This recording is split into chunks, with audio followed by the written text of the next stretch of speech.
What's up, folks? Stu Myrick, Sports Guys Talking Wrestling. Decided to start a couple minutes early just because bringing Nick Hausman from Wrestling Inc. on at 7:30, and so didn't want to fumble with everything. So hope you had a good Labor Day weekend. Hope you watched all the wrestling. And we're gonna recap all of it, including all the, as much of the drama as we can from AEW. Sorry, doing some tweeting. So, congratulations to the Texas Longhorns. They got the win, 52-10. Oh, there's Justin. I asked him to be here a little early, and he is. And he's doing his streaming. Hi, Justin. Hey, Stu. You know how it is, man. This is a very important show today. So gotta get all the social I don't know. media. I don't know if it's important, but It is another. it's gonna be fun. It's gonna be fun. It's another calendar day in the world of professional wrestling, considering all the fallout. So this is an important show. People are going to want to chime in. And yet, another calendar day, and yet, there's, all the stuff that happened afterwards that Was way more interesting than the show itself.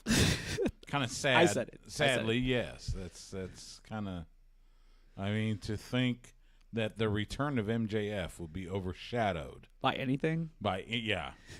So, but hey, it'll be good to have Nick Hausman on. So we do got him. He's Nice. he was there. In fact, Punk went to him first. So it we'll get into Sorry, it. I had to show him the face. I'm I'm shocked. at the post show media scrum, he was about to ask a question. He introduces himself, and Punk decided to start his rant. Nick didn't even get the question out. So we're going to talk about all of that. I suggest that you stream us live on Twitch. Twitch and YouTube.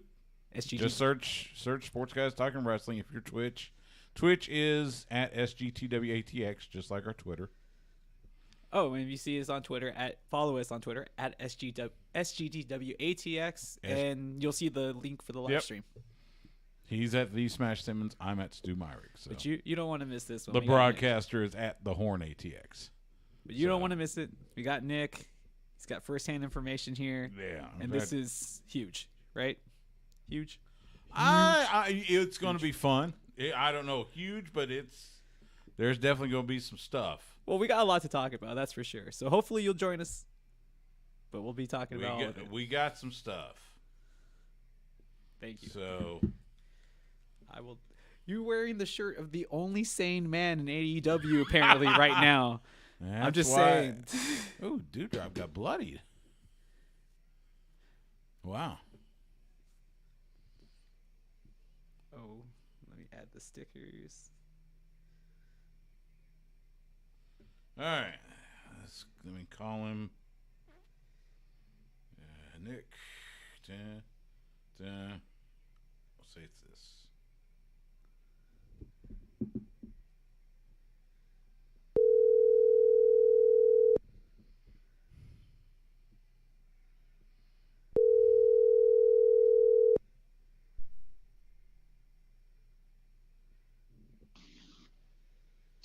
Stu, can you hear me? I got you, man. What's up, Nick?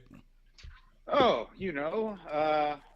folding laundry. Now I'm ready to talk wrestling. I do the laundry on Sunday, so I get that. Mm-hmm.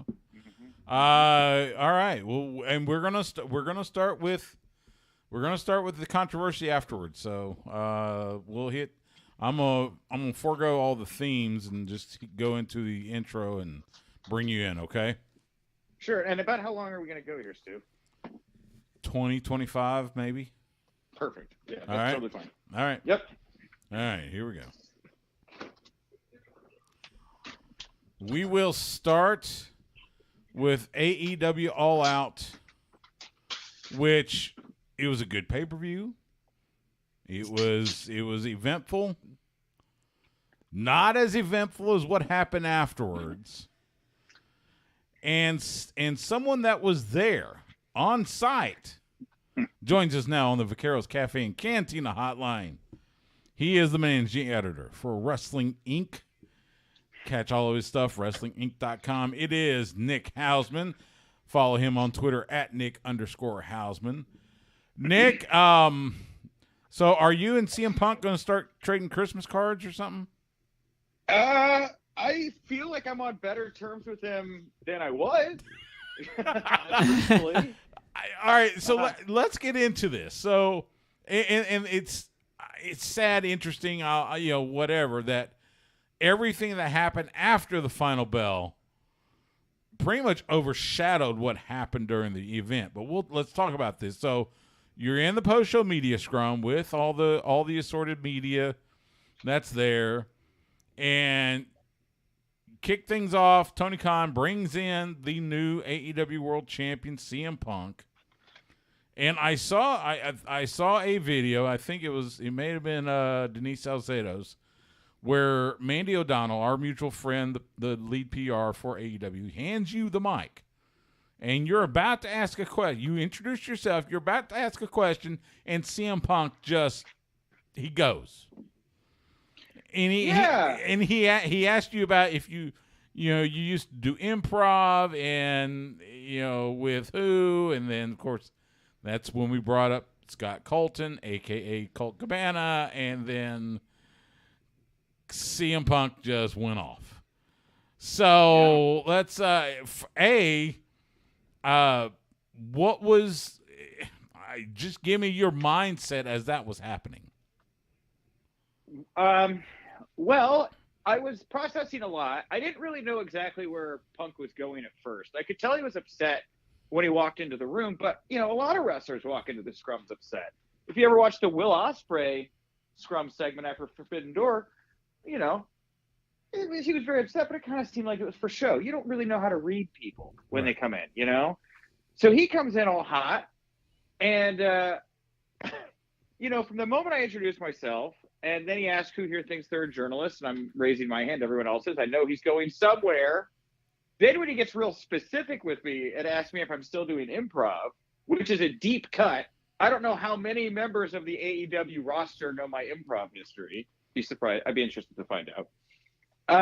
Very specific. And I knew we were about to go somewhere because nobody in the room had to have any idea what was going on at that point. And when he asked me who I used to do improv with, and I said Scott Colton, which is Cabana's legal name, and I could tell we were about to get real, so I thought I'd use the real names. And, right. I knew the moment he asked me that question, who I used to do improv with, kind of where this was going to go. Because, we all knew there was issues between Cabana and Punk. I've asked about it on scrums and stuff like that, which is, I guess, why Punk decided to bring this up again or wanted to clarify it since he wasn't happy with Tony's comments. And then once he found out I wasn't friends with Cabana, his narrative about how this is somehow like a skewed media out to get him and spread lies on behalf of people that are malintentioned completely collapsed. If anything, this was a big win for the media. Right. I hope the next time a wrestler who wants to shoot off about some outlet that they don't like thinks twice because maybe they don't have all the facts, So that point aside. Once I realized that I was in the clear here and that Punk and I were probably more cool than before because he also does not like Cabana and I don't like Cabana. So, yeah. Then I just sat back. I had a front row seat, man. And you're watching something special. Yeah. He was I'm not going to say good, but historical, special, He was in a mood. He was in a specific mood because he also went after Brian Alvarez from Wrestling Observer over some comments he made, I guess, or a video clip and all that good stuff. I mean, he was in a mood. So I watched that media scrum live, and all I could think of is, my God, this is, he wasn't about to take a question. I mean, I think there was a couple questions asked, but it was all kind of just muddled. And he finally walked off. I mean, not to mention watching Tony Khan's face during this whole time. I mean, his facial expressions ran the gamut. So, Yeah. All right. So so we get that out of the way. He finishes. He takes his pastries and his bag of canned whatever beverages and his belt and walks off. So scrum continues. Meanwhile, what we understand is there was a melee, there was a scuffle, there was a fight, whatever you want to call it, backstage. I'll defer to you to give what we know. I've heard, two or three times since Sunday, but what do we know about this scuffle that happened after the event, after Punk's media scrum? Give us what you know. Well, first of all, I had no idea there was any kind of scuffle in real time. I know there's that video of that security guard leaving during Swerve in Our Glory, and there's another clip of Jericho, I think, whispering to Tony, like, some S went down or something like that. But I didn't pick up on any of that in the room. Like, I definitely knew that what Punk said was stiff, but, Punk says a lot of stuff. He's pretty stiff, I had no idea. And then as right after the scrum ended, another member of the media was talking to another member of the media and kind of had me with an eye shot. Like, they knew I was hearing what they were going to say. And they were like, dude, somebody got punched. I was like, what? And I put my laptop down and I walked over to them and I was like, who got punched? I'm like, I don't know. Did you see that security guard run out? And I was like, I did not. So it was immediately a topic of conversation in the scrums right after they were done. People had picked up on it. I did not. I only know what everybody else knows. I don't know any insight between what I just told you that I immediately after the scrums found out I had heard somebody got punched. And it sounds like it was a mess, right? Ace Steel bit somebody, threw a chair, Punk punched somebody, but we don't really know. I mean, we only know the bits and pieces we're getting right now. Right. We don't really know the full story. Right. And that's the thing. And I want Justin to do something, but what we have heard, the prevailing scuttlebutt is that CM Punk may have punched one of the Bucks. Ace Steel may have thrown a chair at the other Buck, and he may have pulled the hair and bit Kenny Omega. That's as far as we have no. Well, there's no context as to if a punch was thrown first or there was shouting or whatever. So, is there any truth to the rumor that Punk may have re-injured himself? Not necessarily the original injury, but had injured himself in this scuffle. I wish I could give you any more info than what I read. I mean, I read that. I read Kenny might be injured. I read, I think it was Nick Jackson's got a black eye. I mean, it sounds like everybody is worse for the wear on the other side of whatever happened in that room, you know? And I'm being very careful about not trying to give a take on this right now because we're going to know more very soon. Yes. And I don't want to come across as trying to pick sides here. Like, oh, well, if this is to be true, then yeah, this person was in the right. Well, if this is to be true, then that person is in the right. We just know something happened. We know Punk said some words that were inflammatory and probably pissed people off.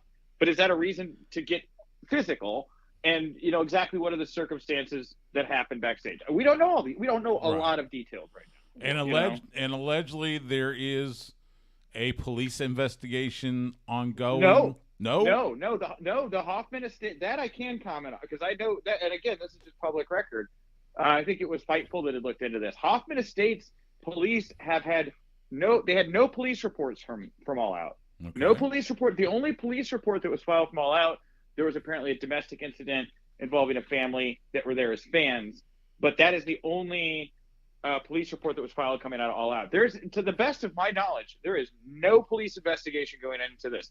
Maybe an internal investigation by Tony and or Warner Brothers Discovery.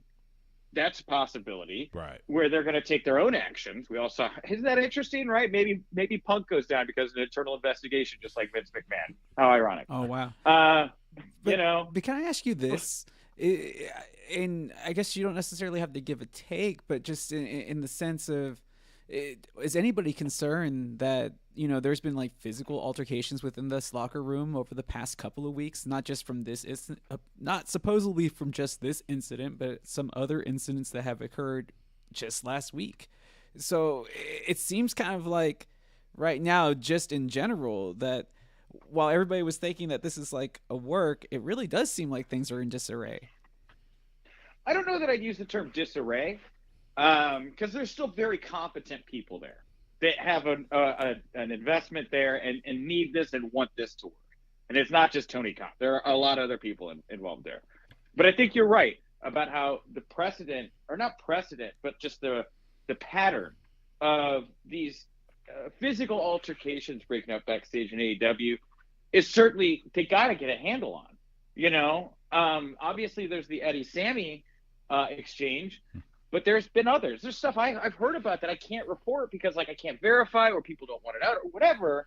But I know there's been other stuff like that too. And I think that, one of the things Punk's kind of getting at, and Bryan Danielson has kind of said similar things about how he's a bully. He's just there for making money and, all of that.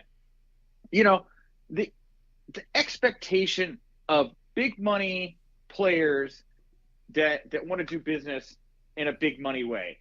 And that kind of behavior behind the scenes is not what Vince would put up with. It's not what Hunter would put up with. It's not what a professional environment would go along with. And I think the bigger kind of line of the sand here is, well, whatever kind of culture that Punk and others perceive Kenny and the Bucks and others around them of having, there's this butting of heads between those two cultures, And it's not just been Punk and Cody and the Bucks, or not. I'm sorry, Punk and Kenny and the Bucks. It was Cody, Kenny, and the Bucks before this, where they were all button heads, right? And now we're going to round two. Before it was Cody, now it's Punk. Maybe Punk goes back to WWE, follows the Cody method. Now WWE has a big thing that AEW lost, and another thing that can kind of dunk on AEW. I think we might be looking at a similar kind of pattern here with Punk that we saw to Cody in some ways. But Cody was not obviously as upfront as Punk was, but don't forget, his last TV promo was a pipe bomb. Right. And he was trying to be CM Punk and air his grievances, but he did it in a more tactful way, Right. Absolutely. All right. So, I mean, and I know it's really hard to quote tell the future from this, but we're taping this on Tuesday night. We got Dynamite in 24 hours. Oh boy. I mean, first of all, let's talk Tony Khan. This is going to be a test of his management and how he handles these situations. And I'll kind of go with what you were kind of hinting at. Could this end up with CM Punk leaving AEW? That's certainly a possibility, right? There certainly seem to be people that think that's a possibility. For my money, I think everybody stays. I think this was a big blow up. I don't think a lot of these guys really want to leave. I think a lot of these guys are making a lot of money, So I think they're going to find a way to work through. I think everybody's going to be on Dynamite tomorrow night. I'm not saying that I don't think that actions aren't going to be taken against people to varying degrees, but I think they're all going to stay. Now, whether or not they do business and turn this into an angle, that's a whole different question. I don't know that, because I think Punk will gladly extend the hand and go, hey, I'm a professional. Sorry this happened. Let's go make some money. the Bucks and Kenny seem to be the ones in this situation who are not so easy to bury the hatchet. And I don't know that they're going to be quick to be like, hey, yeah, you just publicly offended us and buried the company, but you know what? Let's help you make a ton of money right now. I don't really know how open they would be, but not to say that a Danielson doesn't want to work with a Punk, or a Claudio doesn't want to work with a Punk, or a Joe doesn't want to work with a Punk. The other kind of big name people that Tony can line up to make money with Punk. I don't really know that the elite are going to be so quick to want to make that happen. You know? Well, and I don't know. Maybe it's just me being older or whatever. I'm not so sure it's a good idea to make this and turn this into into storyline, just because that's a real dangerous road. Look at what happened. Look at what happened with Russo and WCW. I mean, I'm not saying that AEW is in that same boat, but there are a lot of pitfalls that could happen if they do decide to kind of turn this into a work shoot, make money off of it. Man, well, I mean, I think you're being nice at this rate. I think they've lost they fumbled the ball almost in every big money feud because of their timing. I mean, we didn't get Undisputed Era against the Young Bucks, and now people are going to leave, and one's hurt. And then, the Hangman thing probably came too little too late. And when they did get Punk, he should have had the title when he first got there, because all the hype was built around him, and you would have got some of those casual fans back from back in the day. And I can go on, unfortunately. And I'm just starting to think this was supposed to be the alternative to the establishment in New York. And instead, for the lack of a better term, it kind of feels like late portion WCW. There's a lot of, and it's not because, the knock on WCW is guys had creative control in their contracts and stuff like that. And while it's not explicitly written in their contracts, to the best of my knowledge, I think Tony's been very explicit about the fact that nobody has that verbiage in their contracts. It does still feel like a lot of the talent in some ways does have some creative control. You know what I mean?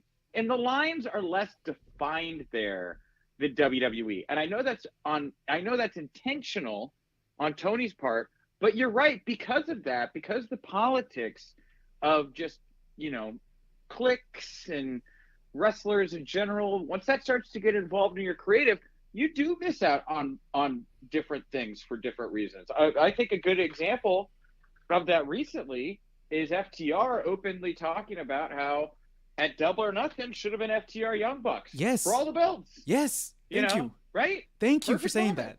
Mm-hmm. Right? Yeah. Perfect moment. But you know what? Didn't happen. And it doesn't sound like, I was on Wade Keller's PW Torchcast earlier, and we both kind of were saying we've heard similar things. Doesn't sound like the Bucks and FTR get along.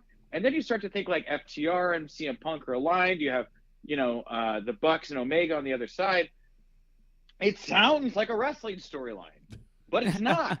It's real. Well, and the reason FTR Bucks didn't happen when it should have, and everybody made a ton of money, was egos and politics, it sounds like. Yeah, and that was my concern when you start listing off names that were going to probably be willing to work with Punk if all this subsides and everybody ends up staying, because you just listed off a bunch of guys that were just in WWE before they even got to AEW. You didn't really name anybody from AEW that was originally there. But what I think Punk is also standing up here and saying is, just because you have the Scarlet W on your, or let's say Scarlet E, because the W can be positive. Right. Just because you have the Scarlet E on your chest, you don't have to feel ashamed. You can come in here and know you're more valuable than that guy. And don't feel bad saying it. Don't lose your spot and your momentum and your bag of cash just because some guy's coming in that, let's be realistic. You can go to Tony Khan and say, no, I deserve this TV time more than him. And don't be ashamed to say that. And I think there's a cadre of WWE guys that are in the AEW locker room that probably are watching what Punk's doing and they're like, A, I don't hate it, and B, flush out the rats. Let's just have top guys. Let's just have money guys. And if they have issues with it, whatever. It's the business. Right? Yeah. Say yes to us and do business or go home. Right. Yeah. Let's hit a couple other issues. right. I think it was right after Punk. In fact, you had Swerve in Our Glory, Swerve Strickland, Keith Lee, the tag team champions. Let me ask you this: you were in the building, and this is totally your opinion. Should they have given the Acclaim the belts? I'll say everybody around me wanted it to. Everybody around me, everybody on my socials was saying now is the time to call the audible. I mean, the energy was so high. I'd have probably done it. You know, even if you had Swerve in Our Glory come back and, you know, beat him on Wednesday, you know, have the Acclaim hold the trunks or whatever, do a little dirty something at the end, you know, something traditional that puts a little freaking dirt over the angle. I probably would have called the audible, just considering the energy. But again, the investment in Keith and Swerve, I think, weighed out here. And that wasn't, you know, I honestly felt more attention with Swerve and Keith in the scrums than I did with Punk and Tony.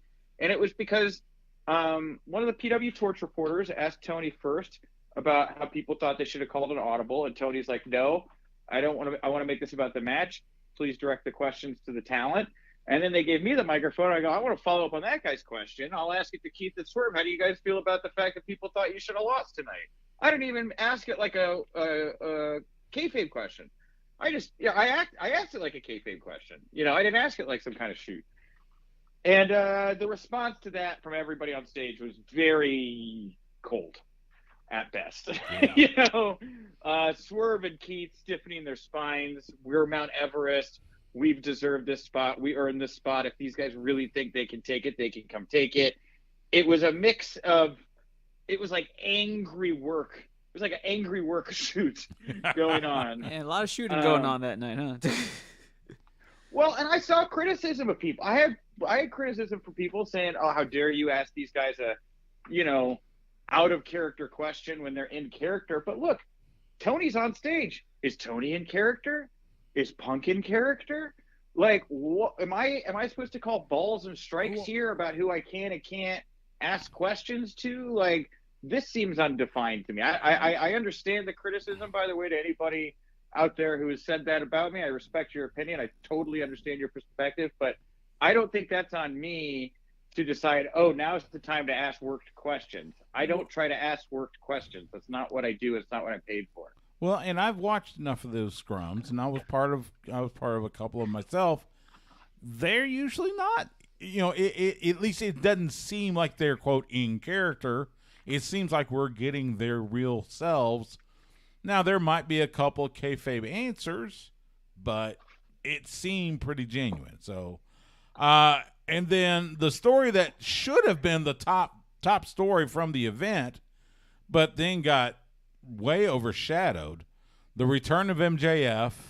Dude, I mean, and this may open up another can of worms because CM Punk had some pointed remarks for MJF. He's got a title shot now. Let's pull out our calendars. When do you think we will see MJF versus CM Punk for the world title? Pretty soon. No. I think they've blown every chance that they have had to have a big money feud for the title due to timing. I don't think this is going to be any different. Yes, if they were smart, they would get this book signed, sealed, and delivered ASAP because that would help a lot of this stuff blow over. But they haven't proven to do that yet.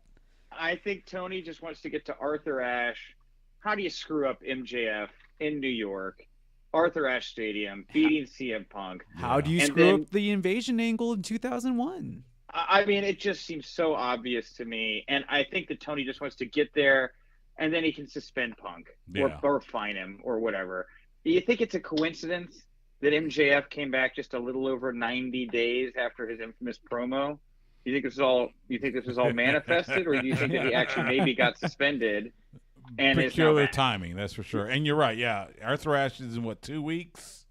Yeah, I think that Tony Khan, now that he's made it clear to Max, can't do this. It's really the first time he's kind of laid it down. Yeah. So Max is really the the canary in the coal mine here. Can an AEW guy who has been kind of guardrailed now do business in a way where everybody can trust them and have fun in the sandbox together? I think Punk's comments about him being a prick, I think that everything Punk said in that scrum was a shoot except the MJF stuff. If I had to pick one thing, I think that he was working. I think he maybe just threw Max in as some young prick just because he knew, if I'm going to be working with this guy, what's it matter to put the heat on him? I'll pull him in a little bit. But I think Max and Punk are fine, truthfully. Yeah. But I think, just like what happened with Max, just like what happened with Eddie, maybe you space it out. Maybe you don't do it tomorrow night. Maybe you wait till Arthur Ashe. But I think we see Punk maybe drop this title and go away for a little while, and maybe come back later on if he does come back. Yeah, it's going to be. I tell you what. You're listening to us on the Horn. It will have already happened, but I tell you what. Dynamite this week is going to be must-see viewing, if for no other reason, just to see what falls out.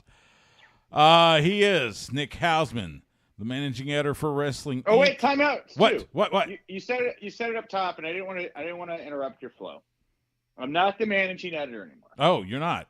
I got a promotion. Congratulations! Oh, congratulations! Thank you. So I'm now the senior news editor for WrestlingInc.com. Okay, well then the senior news editor for WrestlingInc.com. He is Nick Hausman. Follow him on Twitter at Nick_Hausman and read everything he and the rest of the guys have in store at WrestlingInc.com. Nick, I appreciate it, man. Did you at least have fun this weekend? Stu, I'm riding away. Look, this is a no-lose situation for Nick Hausman, right? They're going to invite you to all the media scrums just so we can get some heat, right? It seems like there was. I've been told that scrum led to some negative fallout for some people, but on my end, and I mean this genuinely, I have never been surrounded by such a universal cosmic karmic hug as I have the last 48 hours. I know a lot of people have said a lot of really nice things about the work I did there and just how I handled myself and how things played out. And I want everybody to know that I really, really genuinely appreciate it. And if you appreciate me and the work I do, please support WrestlingInc.com. They support me. They're the reason I get to do this stuff and that we get to get this content.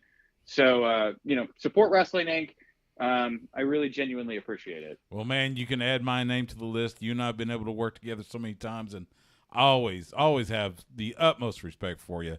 All the best to you, man, and we'll talk again soon. Thank you. All right, beautiful. All right, I'm gonna let you go.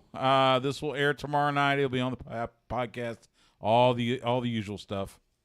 Cool. Yeah, just be sure to tag me. And I hope none of this stuff is dated by the time it airs. I feel like everything's like moving so quickly. I know. That's the danger with doing these things 24 hours ahead. So.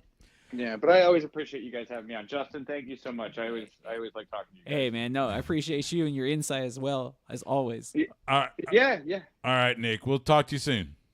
All right, take care, guys. All right, man. Bye. Bye. Nick Hausman, like I said, I've been able to share some press boxes with him. He's top notch. Man, really it's like the Stevie Ray Vaughan song. He was caught in the crossfire. He was definitely caught in the crossfire. Oh, man. Crazy stuff. We're going to take a quick time out. When we come back, we'll go to a little more calmer waters with WWE Clash at the Castle and NXT Worlds Collide. That's coming up next on Sports Guys Talking Wrestling on the Horn. Oh, man. That was good. And I wanted Nick primarily because of that whole exchange. And it was so funny. So, because that's how I thought who asked the question. I was like, wait a minute. So, okay, so Saturday or Sunday night after the pay-per-view, and I knew AEW would stream the media scrum. So I put on YouTube, and I'm waiting, and it starts with Punk already seated. And it was boom. And I think I heard Nick, and then all of a sudden Punk just goes off. I mean, and he went off.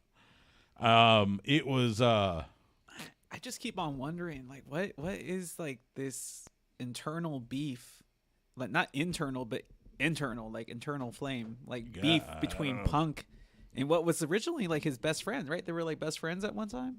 Who? Him and Cabana, right? Yeah, they were real tight. So it's just it had to do with it's money, right? Something there was the lawsuit. Was it?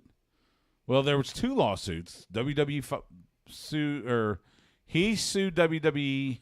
Oh, because and then they countersued, and Cabana got roped into that, and then it was like the injury lawsuit. That it was a whole thing. So, but just the fact that it's like obviously CM Punk does look like the type of guy that does hold a grudge because he's shown that he's the type of guy that holds a grudge. So, but I'm just like I'm surprised that it manifested in this way, to where it became.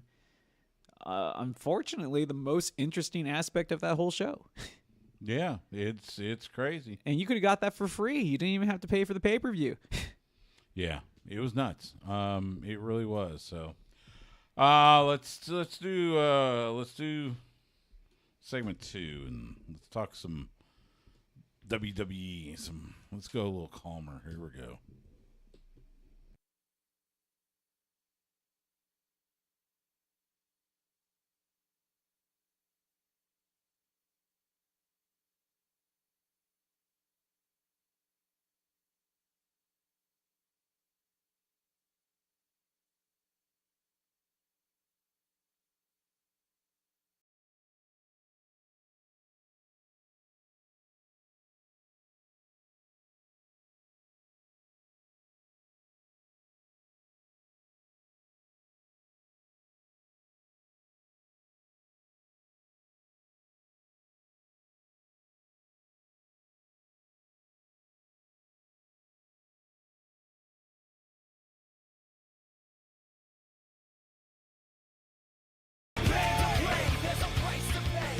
Back here on Sports Guys Talking Wrestling, Stu Myrick, Justin Smash Simmons. Those of you on Twitch and YouTube just played The Miz, bringing us back in. Still remember having a great conversation with him in Los Angeles at Super Bowl. So not only did we have AEW All Out this weekend, we had WWE Clash at the Castle from Cardiff, Wales, the Principality Stadium. And I will say this. WWE with mediocre builds have had good pay-per-views. So especially the last 4 in 2022. Yes, like the last 4 or 5 have been excellent pay-per-views. This might have been the best one, not just in 2022, but in a long time. And I think that's why the AEW pay-per-view just looked so bad, was not only because of its issues, of its length and stuff, but it was because of the show that preceded it was this show. Yeah, and there was that. Excellent. Now, it was. Plus, it was in a stadium. You're in the UK, so the UK fans are hungry. Oh my God, they were so good that night. It was. I mean, so yeah, it's a little hard to compare. But that's exactly what happened. They were really on. And you could tell the performers took it to another level. They did. They really did. It was a fantastic show. We even had a kickoff match. That was unexpected. Match. Yeah, Rick Moss and the Alpha Academy. And Rick Moss Street Profits defeating Austin Theory in the Alpha Academy. That was a good match. Oh, I mean, everything and that it was they put on. It was for the kickoff show, and then you went into the Damage Control getting their win, and Gunther and Sheamus. Oh my God, that was probably one of the best matches in WWE history. That's probably going to be match of the year. It's going to be close between them and Cody and Seth at Hell in a Cell. I mean, as far as match of the year, well, because both of them. This one, oh my God. I watched it again. That's how good it was. I rarely ever go back and watch a match from a recent pay-per-view, but that one was so good. I must have seen that match 3 times now. I mean, dear Lord, and the violence, the damage that they were inflicting on each other. It was just impressive to see Gunther taking the damage that he man. took, man. You haven't seen somebody crazy. dominate him like that. Yeah, we didn't have any titles change hands, which, Gunther keeping, that's fine. Liv Morgan keeping, that's fine. Roman and Drew, I'm split on it. I'll be honest. It had everything you could want until the end. It was a fantastic match. It really was. It was a I great was match. so invested. Until the end, you had Solo Sikoa pulling the ref out. But it was unexpected. Nobody. It was, sure. I mean, we all knew at some point fine. he would be part of the bloodline. We just didn't know it was going to be that night. Right.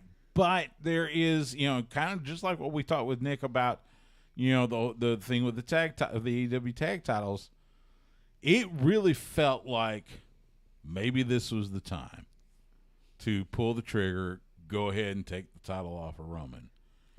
But I totally understand.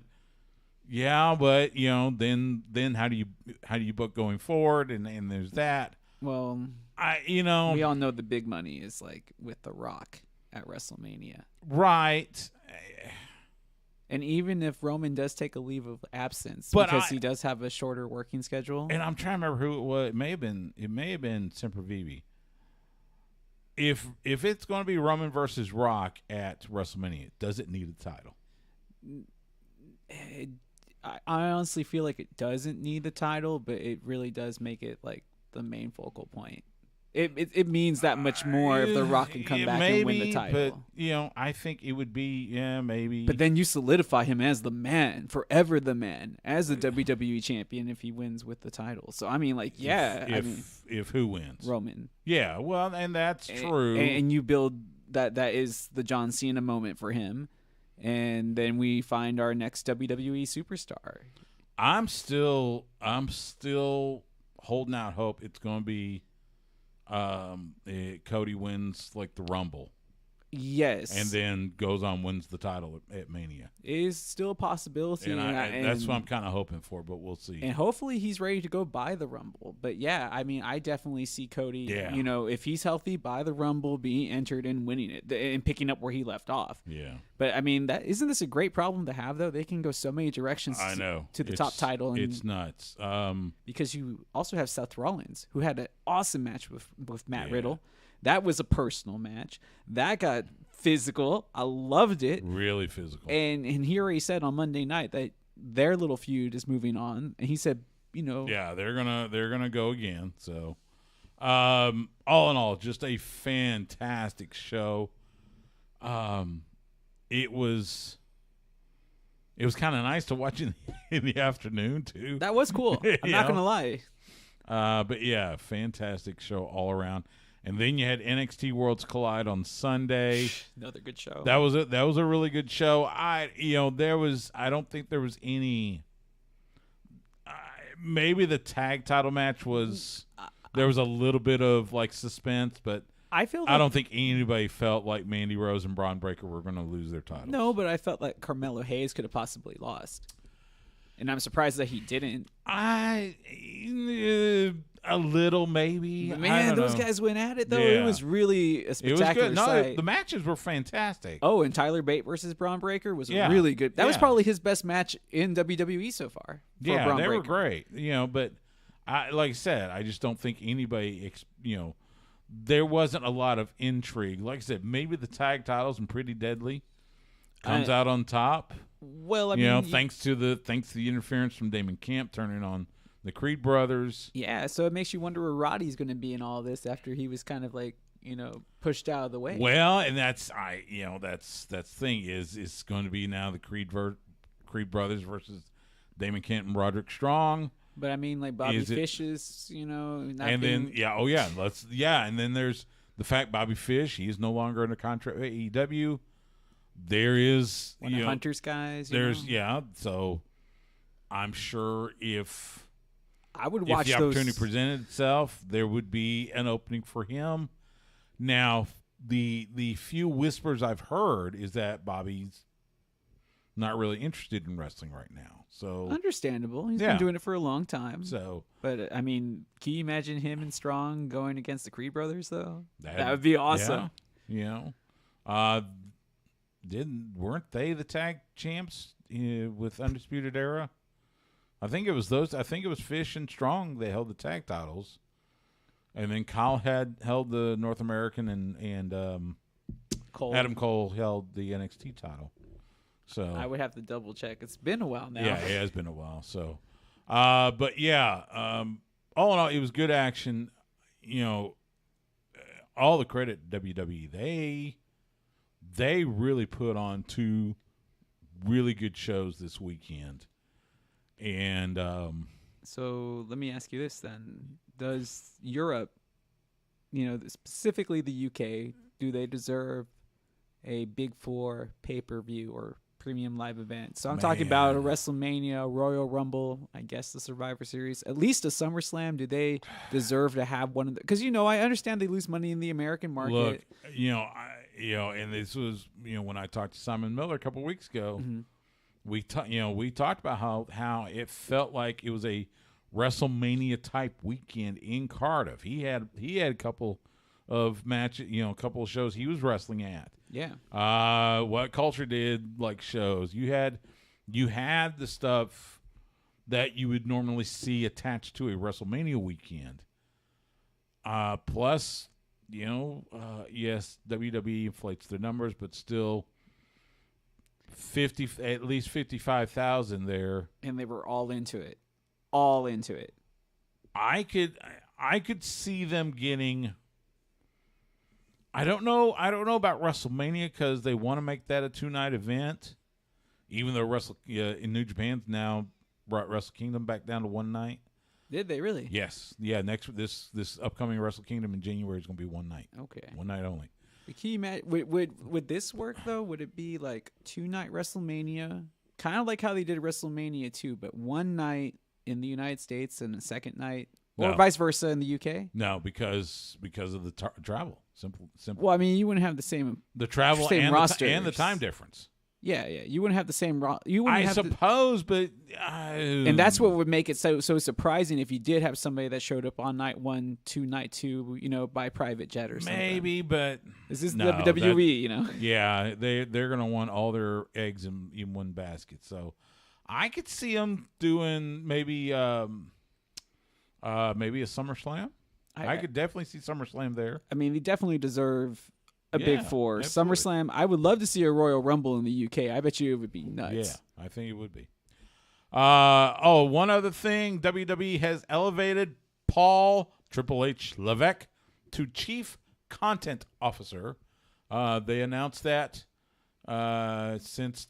from their press release, quote, since taking over creative for WWE, Levesque has architected a 15% spike in Monday Night Raw viewership and double-digit increases in social media engagement. As Chief Content Officer, Levesque will oversee creative writing, talent relations, live events, talent development, and creative services. Live events, maybe that's so. Jeff Jarrett's gone, so Yeah. they'll take it over. So really, well, congratulations to Triple H. When we come back from this timeout, we'll let you know what's happening in independent wrestling around the area. You're listening to Sports Guys Talking Wrestling, and you're listening to The Horn, where Austin talks wrestling.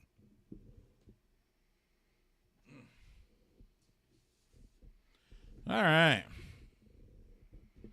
Trick Williams about to get in the ring against, Oh, we rarely ever see him wrestle. Ricochet. Oh, because he cost him the match last Yeah. night. That makes Yeah. sense. So, and there's Carmelo Hayes at commentary. Can you imagine a match between him and Leo Rush? That would be interesting. That'd be really interesting. So, I mean, you just never know, especially with Triple H in the position that he is in now, who will come back. Who is possibly thinking about coming back. right.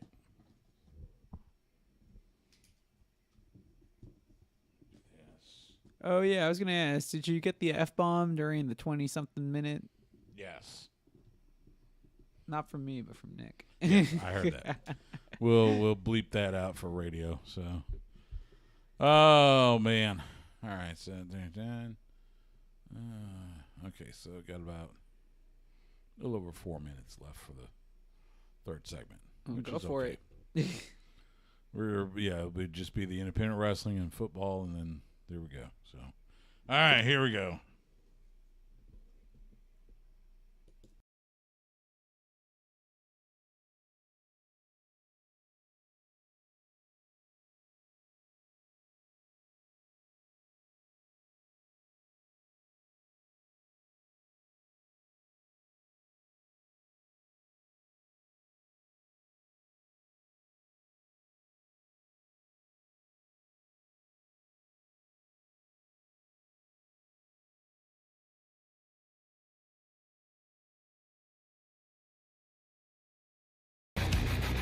Back here on Sports Guys Talking Wrestling, Stu Myrick, Justin Smash Simmons.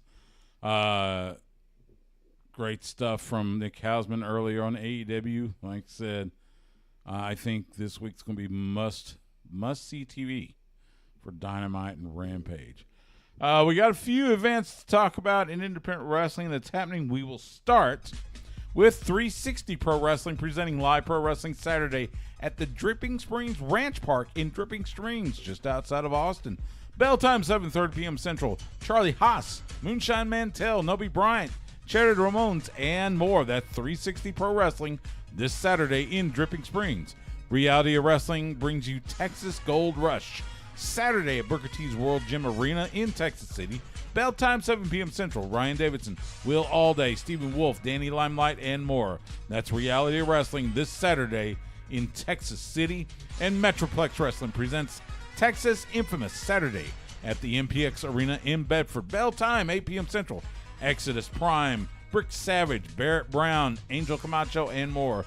That's Metroplex Wrestling this Saturday in Bedford. And that's a look at independent wrestling around the area, wherever you may be. Go out and support independent wrestling. Yes? Has Charlie Haas started to travel outside the DFW area? I think he's going out of state. Oh, has he been? Okay. Yeah. I was like, this is pretty far then. I haven't seen him leave the Metroplex in a while. I know he comes down here. He brings his kids. His kids are wrestling. So, real quick, football this weekend. We'll start Friday night. Lake Travis, 0-2. Ugh. But at least they're non-district. They will play Buda Johnson at Bob Shelton Stadium in Buda. Pre-game, 7:15. Kickoff 7:30. Mark Honegan, Bucky Godbolt in the booth, and yours truly on the sidelines. You can hear that on 104.9 FM. Vandergrift traveling up I-35 to Waco Midway. Pre-game 6:45. Kickoff 7 p.m. Merle and the gang. You can hear that on 101.9 FM and AM 1260. And LBJ hosting Parish Episcopal out of the Dallas area. They'll be at Nelson Field this Friday night. Pre-game 7:15, kickoff 7:30. You can hear that one on 105.3 The Bat. Saturday, the Texas Longhorns, fresh off that 52-10 win over Louisiana Monroe. Oh, they get the big boys. Alabama coming to town. Longhorns, a rare underdog at home. They're in 20-point underdog. Pre-game, 7 a.m. at Beaver Boulevard. Aaron, Rod, Mike, the cast of dozens. Kickoff at 11 a.m. Hear that all across the Austin Radio Network. And then Sunday night, it's Sunday Night Football. As the NFL season kicks off this week, we got Bills and Rams this Thursday. Sunday Night Football on NBC. The Dallas Cowboys start the 2022 campaign as they host Tampa Bay. Kickoff, 7:20 p.m. Brad Sham, Babe Loffenberg, Ari Temkin with the pregame and postgame. And you can hear that on the horn. A lot of big doings this week. And that'll do it for this week's Sports Guys Talking Wrestling. You can follow Justin Smash Simmons on Twitter, Instagram, and Twitch at The Smash Simmons. You can follow me on Twitter and Instagram at Stu Myrick. That's STEW MYRICK. You can follow the show on Twitter, Instagram, and Twitch at You can follow the show on Twitter and Twitch at SGTWATX. You can find us on Facebook, and Instagram and YouTube at Sports Guys Talking Wrestling. We live stream on YouTube and Twitch Tuesday nights at 7:30 p.m. Central. You can catch us Wednesday nights at 9 p.m. Central on the flagship station for the Texas Longhorns and your radio home in Austin for the Dallas Cowboys. We are the Horn, 104.9, 101.9 FM and AM 1260. Or you can catch us anytime on demand by either going to hornfm.com and click on the on-air tab, or by subscribing to us on your favorite podcast provider. Make sure you rate and review us while you're there. Big thanks to Nick Hausman for joining us, and big thanks to you for giving us a little bit of your time. For Justin, I'm Stu. Thank you so much. We will see you at the matches.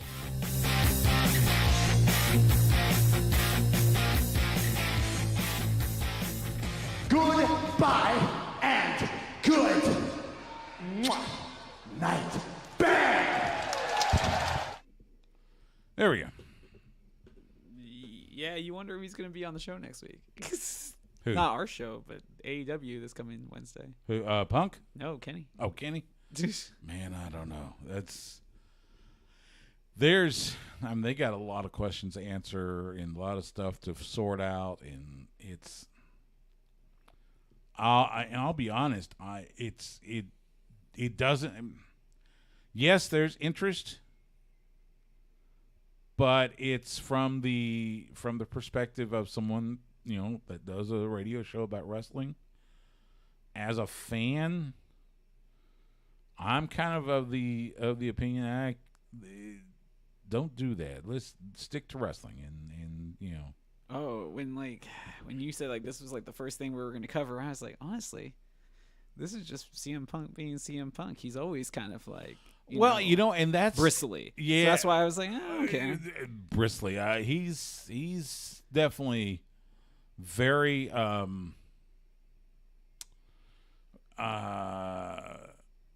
a very high view of himself, and you kind of heard that from back in his WWE days, and yeah, but that was also 15 years ago.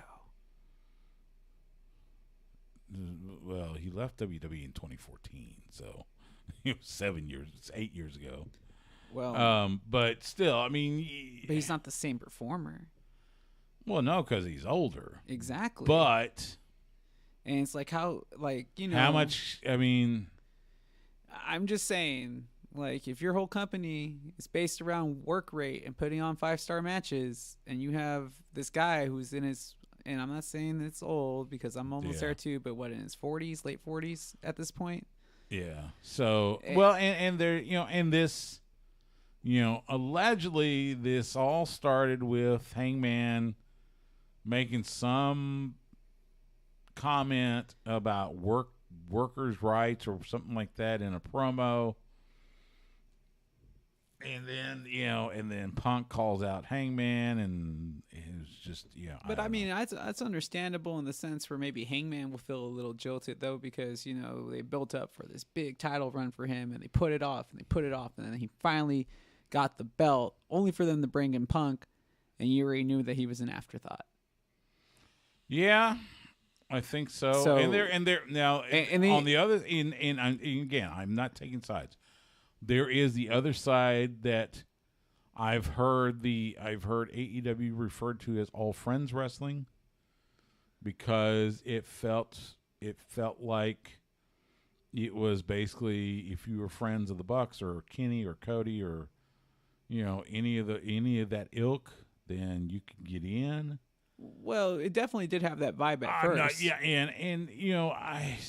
Again, I don't know. I don't know what's right, what's wrong. I don't know. You hope that, and again, this is going to be a huge test for Tony Khan. He has got to get a handle on this, because if he doesn't, it will destroy the company. It doesn't make the company look good. And it makes him look weak as an. It really does. As a manager and as an owner, especially somebody that.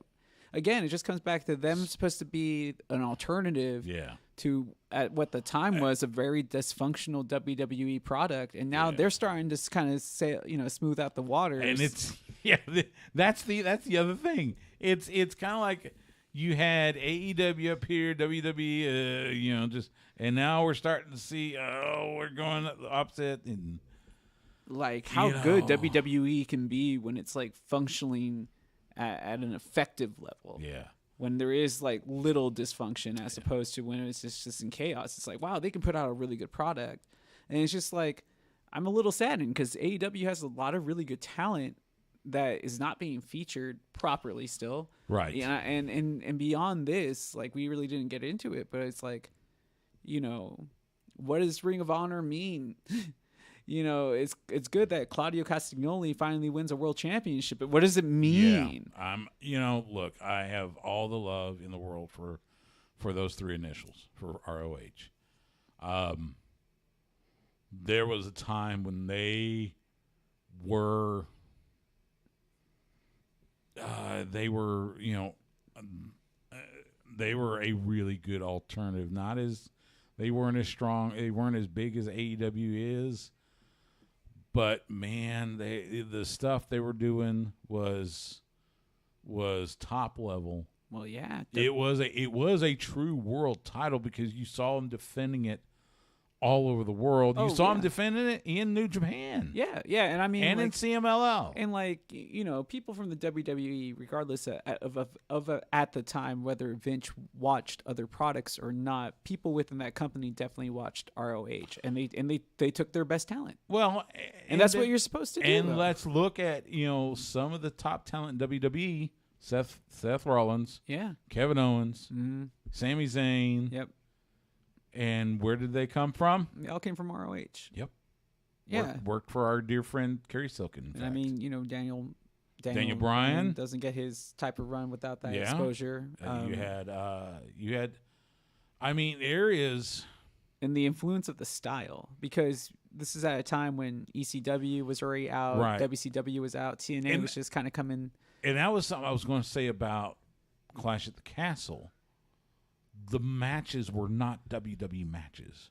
Oh yeah, no, they were. I mean, they were all different. They were really, you wouldn't have seen this stuff under Vince. Not to this magnitude, no. No, and I'm not sure you would have seen. I don't think you would have seen Sheamus and Gunther. I'm not sure you would have seen. It is not only. I try and say it is truly a different era, and it's exciting.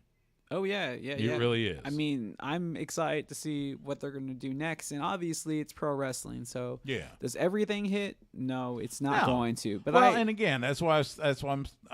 There are a lot of people that thought maybe they should have pulled the trigger on Drew.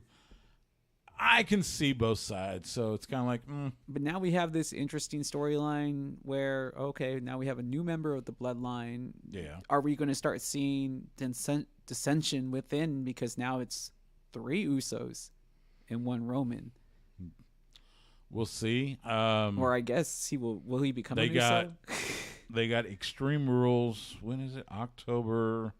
I want to say October 5th. No. I think October 8th. So I guess that was the main pay-per-view. So the rest of the month we have no WWE premium live events, right? Well, next one's Extreme Rules. And then what? Survivor Series? Survivor Series will be next, and then probably Day 1. Day 1. Yeah, because they're going to Day 1 in Atlanta again. Oh, really? Isn't San Antonio getting the Royal Rumble this year?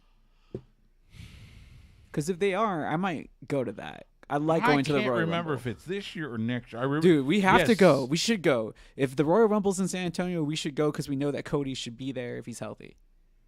And can you imagine the pop? Can you imagine? Let's see. Hold on. Royal Rumble.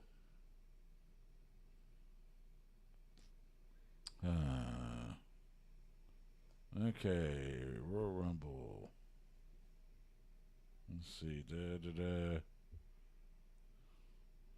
Okay, they haven't set the location, but they are looking at San Antonio. Yeah, we should strongly consider attending if it does happen to be in San Antonio, because you know that Cody Rhodes is a strong possibility to win it. That's a possibility. And the pop would just be humongous. Oh, yeah.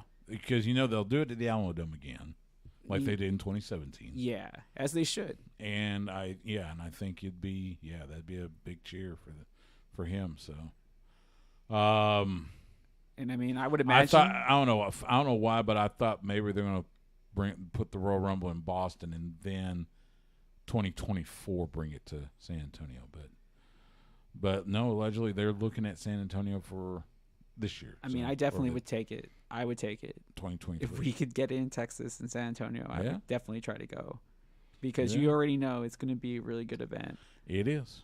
It really is. So, all right, YouTube and Twitch folk, we are going to sign off and watch the rest of NXT. Thanks for joining us. Again, we'll likely be back next week and to chronicle everything that's happening in the wrestling world. But